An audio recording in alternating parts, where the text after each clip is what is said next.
নমস্কার, আমার নাম সিমসন দাস। আমি একজন চিত্রশিল্পী। এখানে শিল্পীর চোখে সাদা ক্যানভাস যে একাডেমি অফ ফাইন আর্টসে যে এক্সিবিশন হচ্ছে 22 থেকে 28 তারিখ পর্যন্ত। আর এইখানে আমার দুটো কাজ আছে। আর আমি মেনলি মিক্সড মিডিয়ার উপরে কাজ করে থাকি।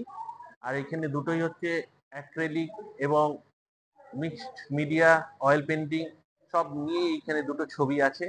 আর এখানে বোটের উপরে অর্থাৎ নৌকার উপরে কাজ। আর নৌকাটার যে একটা নৌকাটাকে একটা মানুষের জীবন হিসেবে এখানে ব্যক্ত করার চেষ্টা করেছি।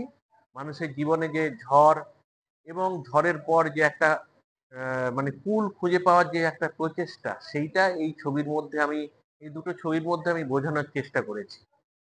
আর এই ছবি মাধ্যমে একটা মানুষের কাছে বার্তাও দিতে চেয়েছি যে আমাদের জীবনে অনেক রকম মানে প্রতিকূলতা থাকতে পারে, কিন্তু আমরা সেই প্রতিকূলতাকে ছাড়িয়ে যাতে এগিয়ে যেতে পারি সামনের দিকে, সেটাই আমার প্রচেষ্টা।